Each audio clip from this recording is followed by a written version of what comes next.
Un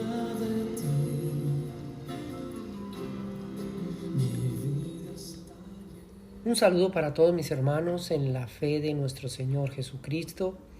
Ministerios Edificar le da la bienvenida una vez más a esta serie de estudios con relación a la doctrina de la salvación.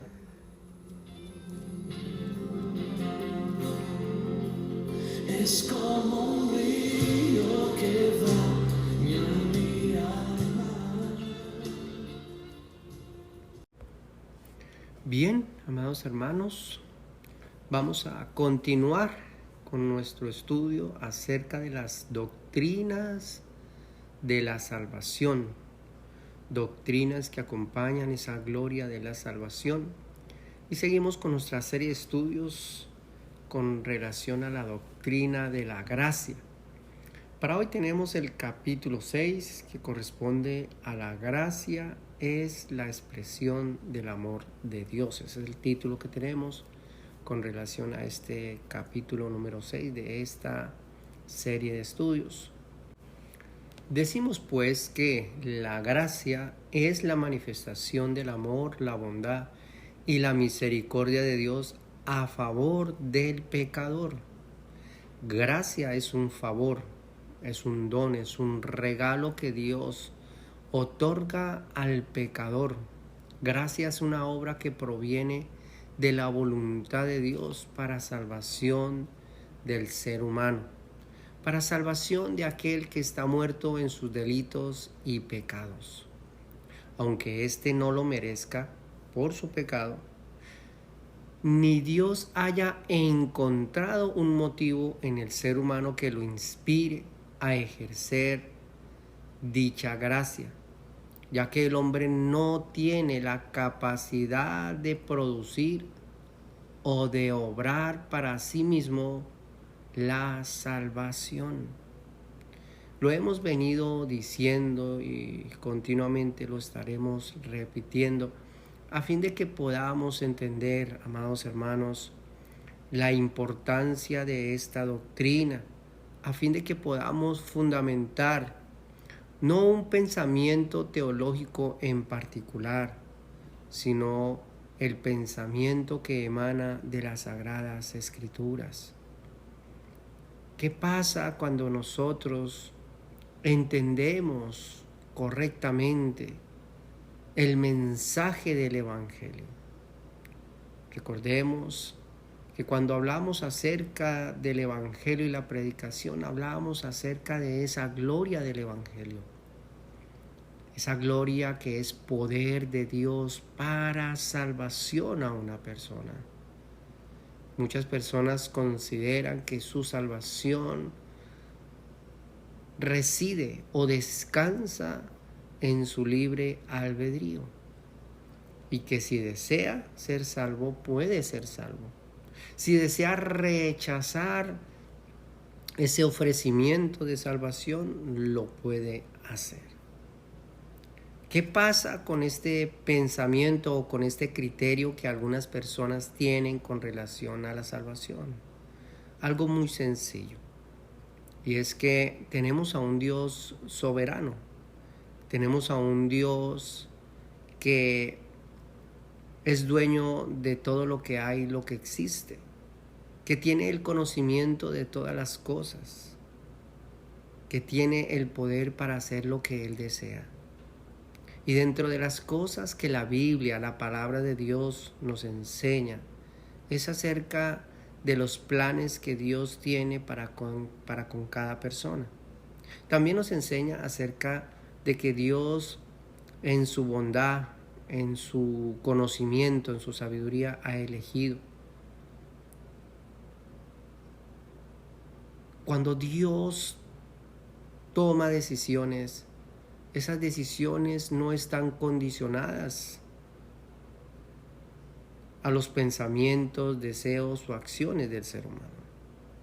Dios es soberano. Así que cuando el criterio personal de alguien se ciñe a considerar que su salvación no es por gracia, sino simplemente porque tiene esa capacidad o esa habilidad, sencillamente no está caminando por el verdadero evangelio y no se está ciñendo a la verdadera gloria del evangelio. Vamos a mirar en el Evangelio de Mateo capítulo 19. En el Evangelio de Mateo capítulo 19, del verso 16 en adelante, vamos a mirar algo bien interesante con relación a una persona que se acerca a Jesús, considerando que sus buenas acciones, considerando que su buen comportamiento, considerando que su disciplina, su obediencia a la ley es suficiente para merecer la vida eterna. Cuando uno quiere hablar acerca de la vida eterna, no puede separarlo de esa salvación. Cuando uno habla de esa salvación, no puede separar esa gloria de la vida eterna. Pero cuando uno habla de salvación y cuando habla de vida eterna, uno tiene que llevar esta realidad, estas verdades, esta gloria tiene que llevarla a la gracia. Porque sin gracia, si no hay gracia, sencillamente es imposible para el ser humano, imposible para el ser humano. Esas fueron las palabras de nuestro Señor Jesucristo a sus discípulos. Dice la palabra del Señor: entonces vino uno y le dijo: Maestro bueno, ¿qué bien haré para tener la vida eterna? Viene una persona, se acerca a Jesús y le dice: Maestro bueno, ¿qué tengo que hacer?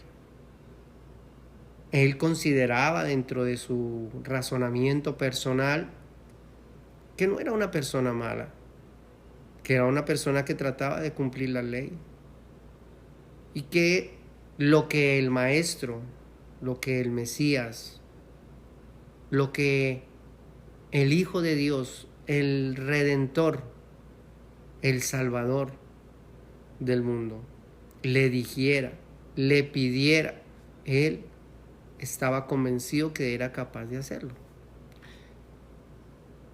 Consideramos que este podría ser su forma de razonar. Jesús le dice: ¿por qué me llamas bueno? Ninguno hay bueno sino Dios. Entonces, él viene y le dice: ok, tú eres una persona buena, tú eres un maestro, estás enseñando al pueblo. Hay muchas personas que están testificando de su grandeza, de su conocimiento, de lo que está haciendo. Lo tenían como profeta, lo tenían como un rabino, lo tenían como un maestro, una persona que espiritualmente estaba por encima de la élite de del sacerdocio, de la religión de los tiempos de nuestro Señor Jesucristo. Pero Jesús automáticamente lo lleva a que medite, a que ese concepto de bondad sea completamente quebrantado, porque le dice: ¿por qué me llamas bueno? Solamente hay una persona buena. Solamente hay una persona buena. Y esa persona es Dios. Es decir, solamente hay una persona que no tiene pecado. Solamente hay una persona que es santa en todo el esplendor de esa perfección de lo que implica ser santa, ser justa. Dios es puro, es perfecto. Pero ningún ser humano tiene ese grado, ese estado de perfección. Así que le dice, bueno, usted me llama a mí bueno, solamente hay uno bueno. Queriendo decir, mira, si me consideras a mí igual, si me considera a mí mi estado, mi condición de bondad, y es lo que alcanzas a mirar, y tratas de igualarte a mí, estás equivocado. Solamente Dios es bueno. Y es lo que pasa con muchas personas hoy en día, que muchas personas hoy en día consideran que porque ayudan a pasar a la ancianita al otro lado de la calle, que porque hacen las cosas correctamente, porque posiblemente hacen bien las cosas en su casa, posiblemente tienen en orden su hogar, su matrimonio, son dentro de lo normal, son personas honestas en su trabajo, etcétera, no le hacen nada, y consideran que ya son personas buenas, personas que están calificadas para merecer la salvación o merecer la vida eterna. Pero recordemos que Jesús dijo en una ocasión que Él no vino a llamar a justos, sino a pecadores. También dice la Biblia que por cuanto todos pecaron, asimismo todos están destituidos de la gloria de Dios. Por causa del pecado vino la muerte. Así que Cristo vino para redimir, restaurar y darle una oportunidad al ser humano de pasar de muerte a vida. Así que automáticamente el Señor, en esta conversación que tiene con esta persona, lo desarma completamente. Jesús le dijo, ¿por qué me llamas bueno? Ninguno hay bueno sino Dios. Mas si quieres entrar en la vida, guarda los mandamientos. Jesús se lo pone sencillo, como se lo ponen muchos predicadores hoy en día. Si quieres entrar a la vida eterna, guarda los mandamientos. Es simple. Guarda los mandamientos. Si quieres ser salvo, simplemente ven, haz una oración. Si quieres ser salvo, simplemente tienes que ser parte del concilio, tienes que ser parte de esta iglesia, tienes que bautizarte, tienes que hacer una oración de fe, tienes que ser fiel a la congregación, etc. Si quieres ser salvo, tienes que hacer esta serie de cosas.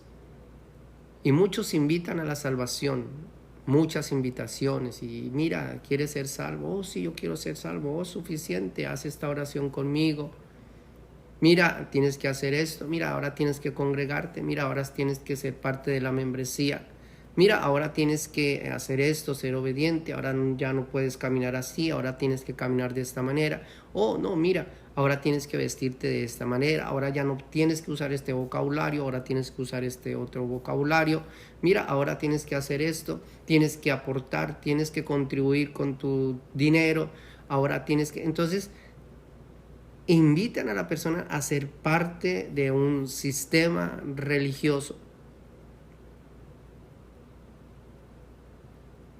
Y le dicen que por hacer estas cosas ya son salvos, ya tienen la vida eterna.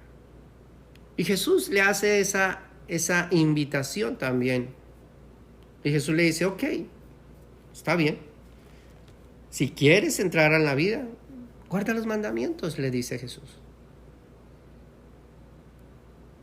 Y le dijo, ¿cuáles mandamientos? Le pregunta esta persona. Le dice, ¿cuáles mandamientos? Y Jesús le dijo, no matarás, no adulterarás, no hurtarás, no dirás falso testimonio, honra a tu padre, a tu madre, y amarás a tu prójimo como a ti mismo. Le está diciendo, del 5º mandamiento para arriba, le está diciendo, ok, honra a tu padre, no mates, no adulteres, no le hagas daño a tu prójimo, no robes, no des falso testimonio, no codicies. Está hablándole acerca de los mandamientos, ese decálogo, esos 10 mandamientos que resumen esos 613 preceptos de la ley de Dios. Y el joven le dijo,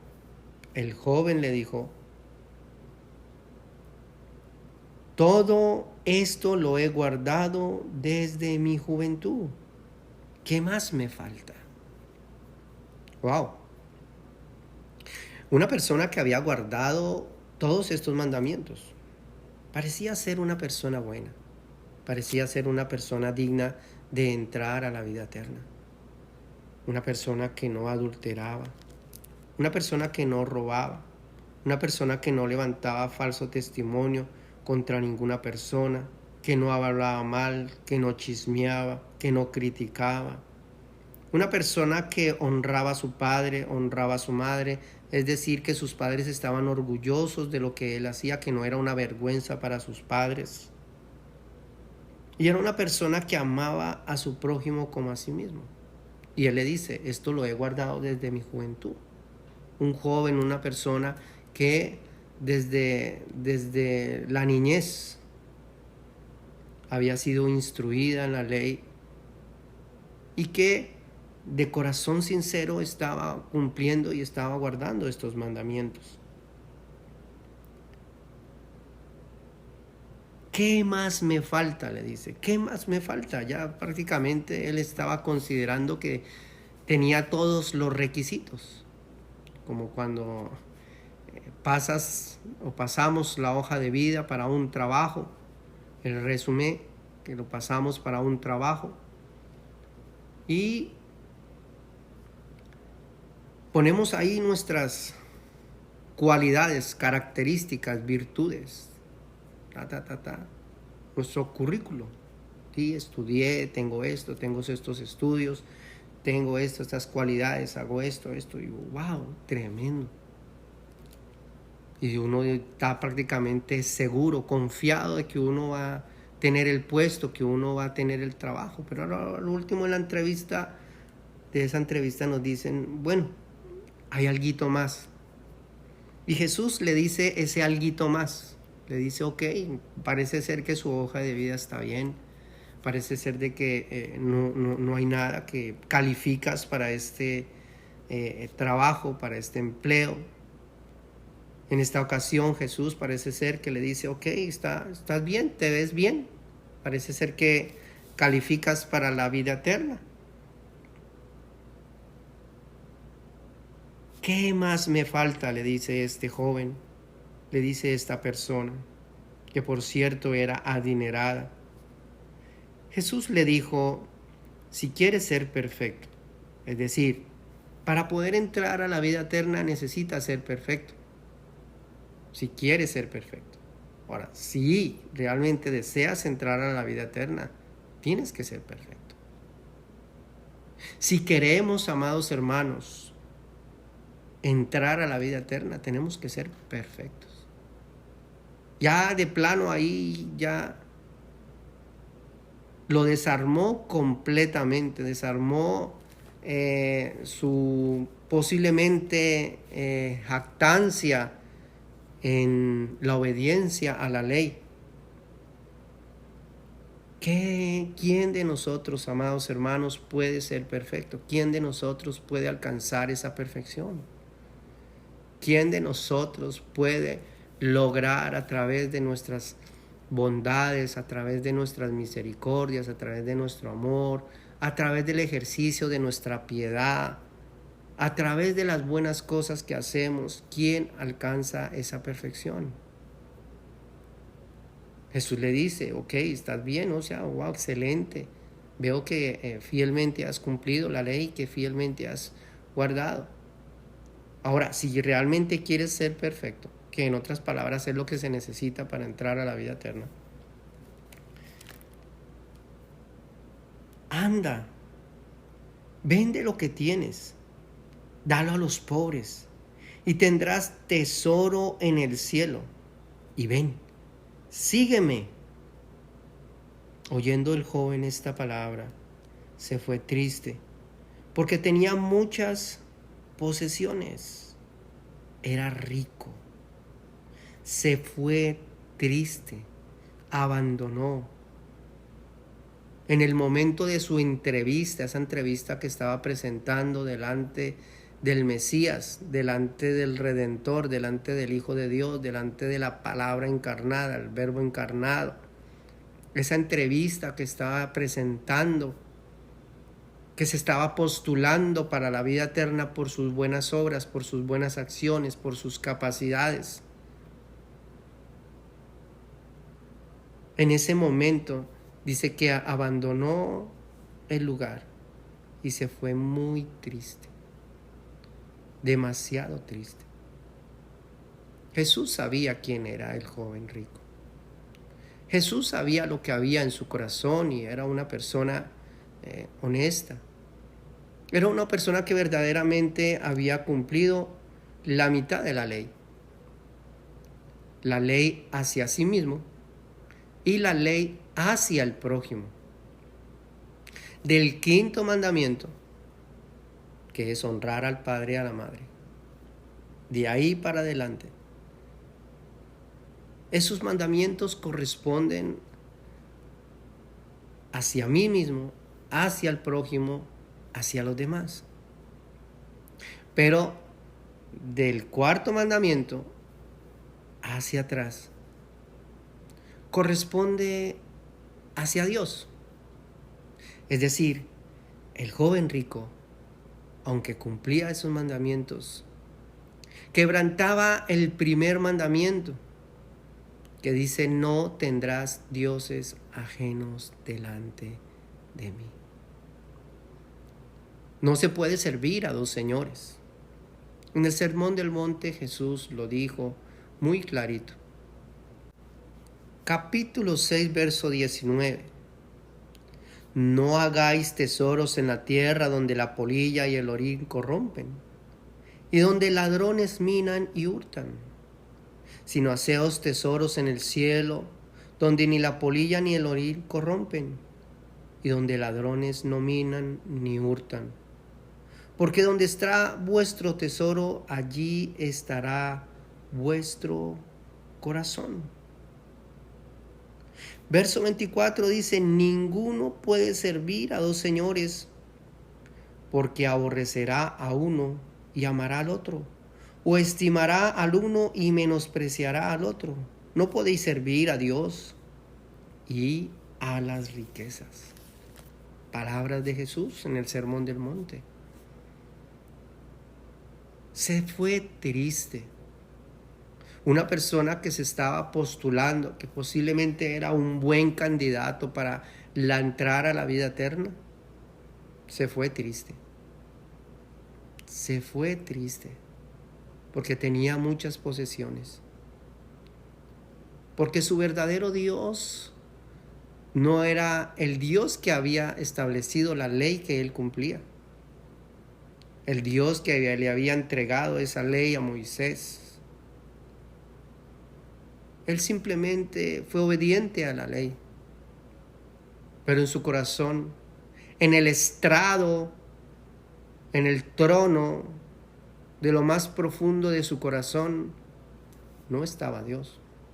Estaban las riquezas. Entonces Jesús le dijo a sus discípulos: de cierto os digo, que difícilmente entrará un rico en el reino de los cielos. ¿Por qué? Porque por lo regular, no todas las personas, pero por lo regular, cuando hay demasiadas riquezas, esas riquezas se convierten en un ídolo. Hay idolatría.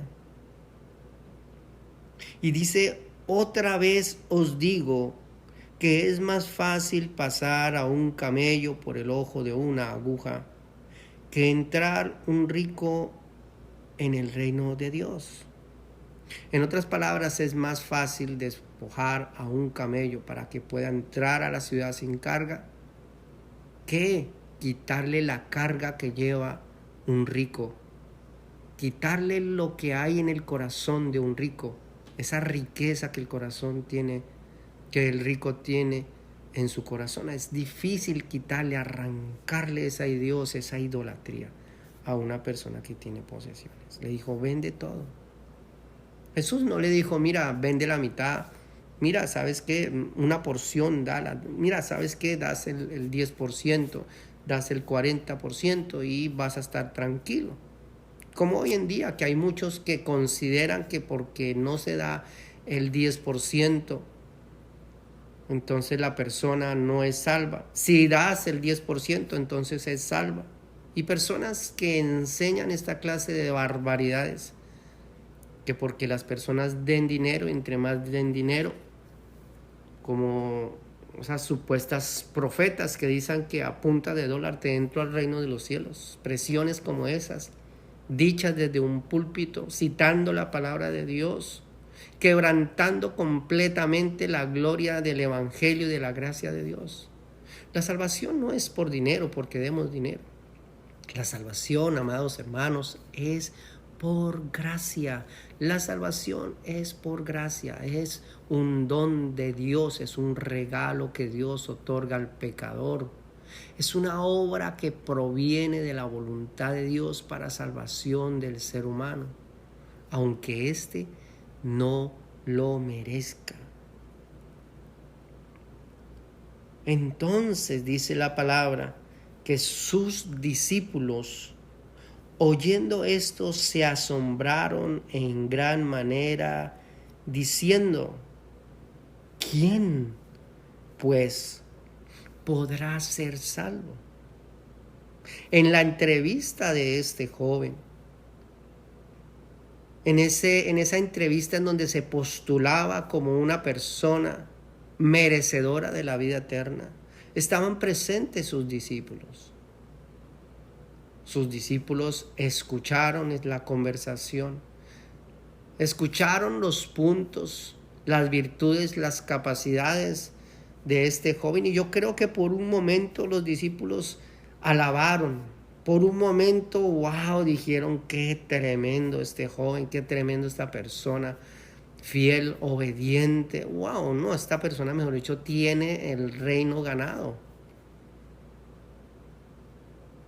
Mas sin embargo, cuando vieron que realmente aquel que se postulaba para la vida eterna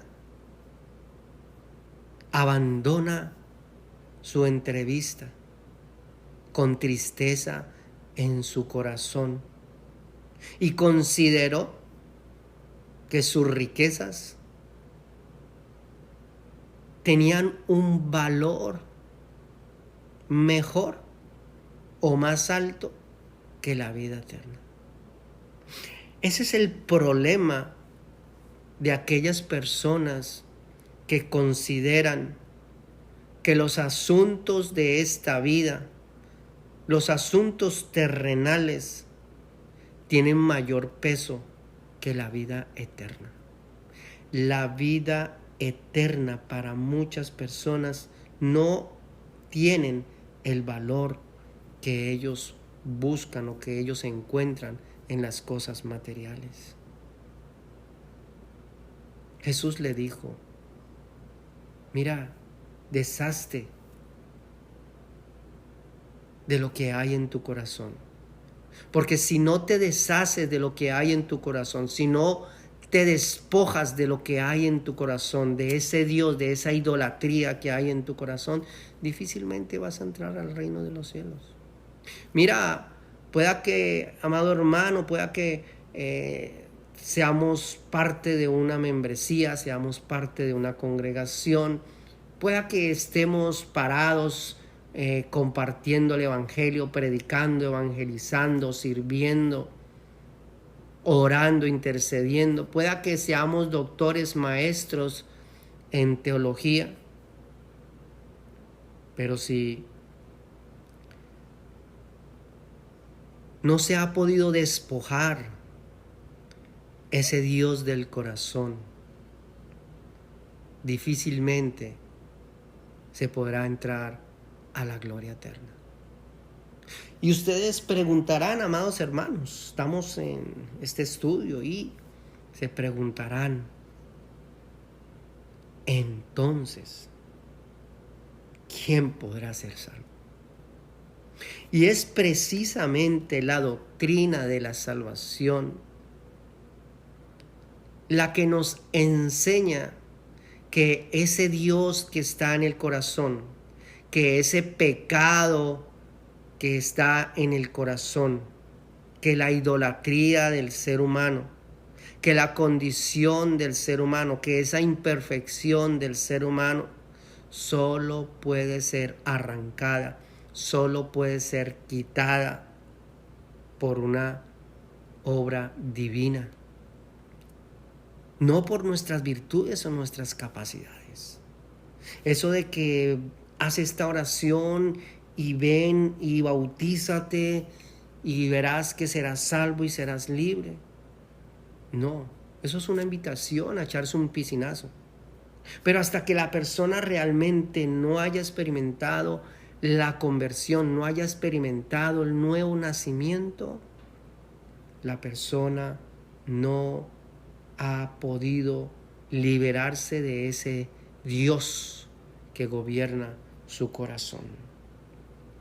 Mirándolos, Jesús les dijo: para los hombres esto es imposible, mas para Dios todo es posible. Entonces respondió Pedro y le dijo: he aquí, nosotros lo hemos dejado todo y te hemos seguido. ¿Qué pues tendremos?, pregunta Pedro. Sí, dejaron todo, dejaron su casa, dejaron su familia, todo, y iban en pos de el maestro. Iban siguiendo al maestro.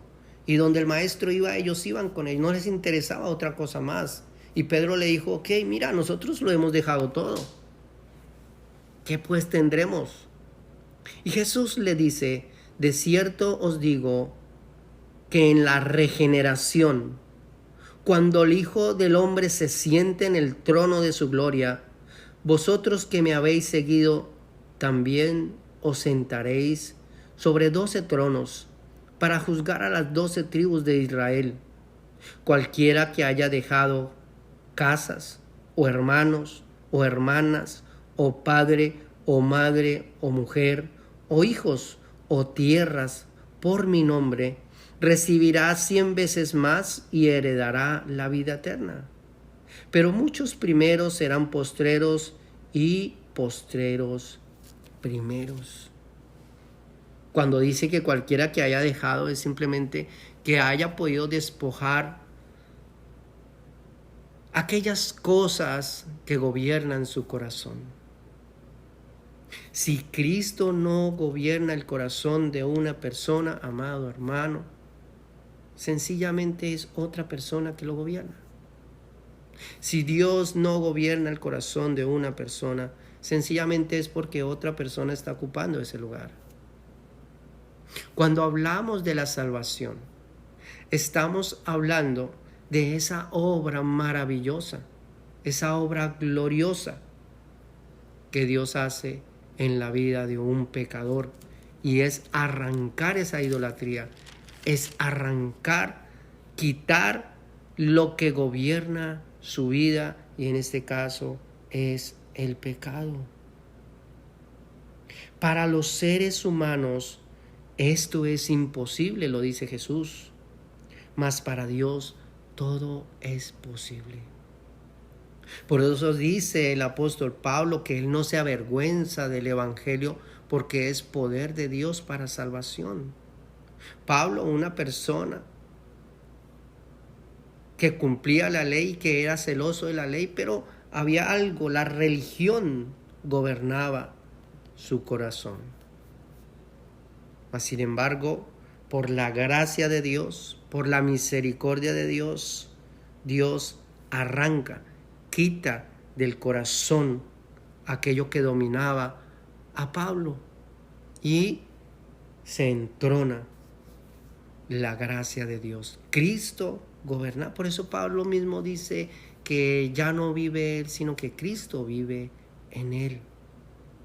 Amados hermanos, cuando hablamos acerca de la gracia, estamos hablando acerca de ese milagro que Dios obra en la vida de un pecador, en la vida de una persona.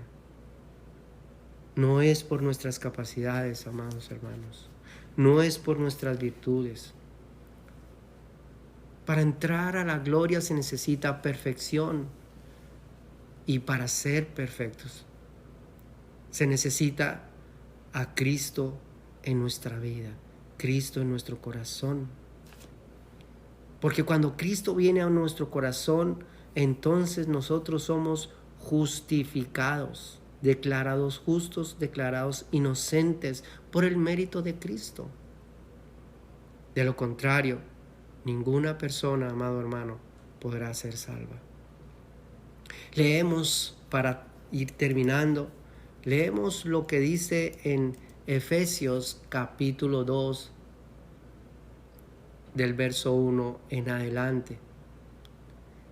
Y Él os dio vida a vosotros, cuando estabais muertos en vuestros delitos y pecados.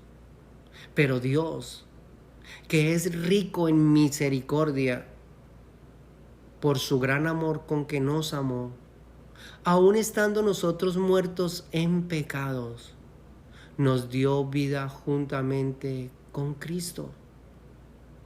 Y dice, por gracia sois salvos. Amados hermanos, estando nosotros muertos en nuestros pecados, por ese gran amor con que nos amó, nos dio vida juntamente con Cristo. Nos salvó por gracia. Y juntamente con Él, en Cristo, nos resucitó.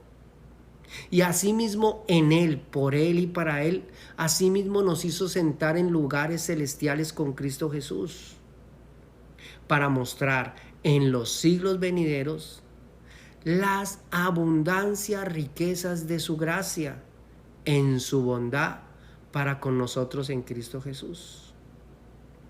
El joven rico tenía demasiadas posesiones, riquezas terrenales, pero Dios, que es rico en misericordia, por la abundancia y por las abundantes riquezas de su gracia, en su bondad para con nosotros en Cristo Jesús, nos dio salvación, amados hermanos.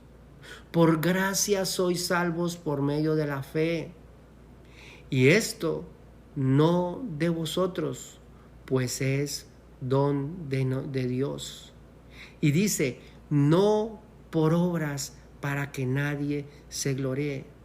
El problema de este joven era que se jactaba de la ley, se jactaba del cumplimiento de la ley, se jactaba de sus obras, se jactaba de sus capacidades, se jactaba de sus logros, de sus riquezas, de sus posesiones.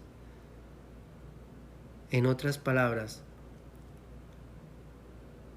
se consideraba a sí mismo como una persona perfecta, digna de alabar. Le estaba robando la gloria a Dios. Y muchas personas consideran, y hasta el día de hoy, tienen ese mismo pensamiento. Aunque sirven, aunque van a la iglesia, aunque están enseñando, consideran tener ese mismo poder de obrar por sí mismos su salvación. Pero Jesús fue muy claro para sus discípulos. Para los seres humanos es imposible, amados hermanos. Para nosotros es imposible. Si tú consideras que tienes a un amigo, un familiar que necesita esa salvación, tienes que considerar que es imposible para él alcanzarla o lograrla. Amado hermano, si usted está escuchando este mensaje y usted considera que la vida eterna tiene más valor, que la vida eterna tiene más peso sobre todas las cosas habidas y por haber en esta vida, usted necesita la salvación. Pero no está en nuestras manos, amado hermano. No está en nuestras capacidades o en nuestras virtudes, amados hermanos. Está en la gracia y misericordia de Dios. Y usted se preguntará entonces, ¿cuál es el conducto regular? ¿Qué es lo que tenemos que hacer? Es muy simple. Humillarnos. Humillarnos delante del Dios Todopoderoso. Humillarnos de ese Cristo redentor y misericordioso. Y rogarle y pedirle: Señor, sálvame. Si te place, sálvame, Señor. Si es tu voluntad, sálvame, Señor. Amados hermanos, es por gracia. Es por gracia. Y cuando nos humillamos, entonces ahí somos nosotros exaltados. Bien, amados hermanos, dejamos hasta aquí. Así que si esta enseñanza ha sido de bendición para su vida, compártala con otra persona. Permita que otra persona sea edificada, bendecida también con esta palabra. Y no se pierda nuestra próxima enseñanza con relación a la gracia de Dios acerca de esta doctrina. Estaremos compartiendo el capítulo 7, la gracia reviste de vida al pecador. La gracia reviste de vida al pecador. Que Dios los bendiga.